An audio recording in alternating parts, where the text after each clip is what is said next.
Guys, magandang morning. Ito ang kaganapan pagkatapos ng bagyong Yuan. Yan, naulit na naman yung bagyong Pipito. Ganito, mas grabe ngayon. Talagang sinalanta niya yung ano. Oh. Ito ang aking furniture, guys. Yan, nilipad lahat ng bubong. At yung aking mga manok, yan o, yan, napunta lahat ng bubong sa baba.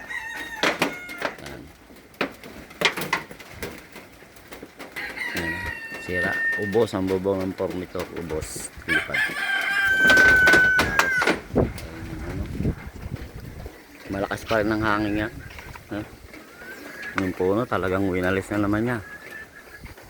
Tapos yung aking mga manok, ano, pinangat na talaga, guys. Oh. Basang-basa ang mga manok ko. Yan. Basa, pinangat niya talaga lahat ng manok ko. Pinangat niya. Grabe. Wawa ng manok. Basa. Mga basa sila, guys. Basa lahat ng mga manok. Oh, kawawa. Tapos yung doon, ayun o. Yan, napunta lahat ng bubong. Ayun ang aking furniture, guys. Sira. Mas buti itong mga dito sa safety, hindi na ano. Tsaka eto, tinali ko to eh. Itong kulungan na to, guys, tinali ko to kaya hindi siya nilipad. Thanks God, no? Hindi naman na ano yung mga manok na iba. Yung doon lang, ayun lang yung manukan ko doon na kaya yung ano nila. Ito hindi naman. Dinagdanan ko ng malaking ano eh. Bato tsaka puno. Umuulan pa rin. Kawawa yung mga manok ko doon. Ayun. Yun nandun. Grabe. Yan ang iniwalaan ng bagyong Yuan.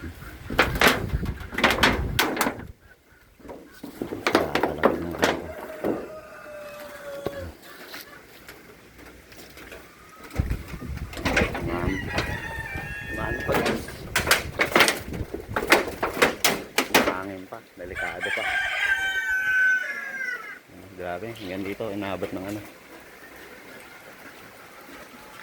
ng motor.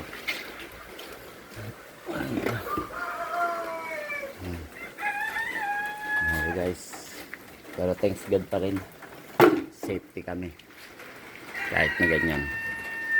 Salamat pa rin sa Panginoon, maayos kami.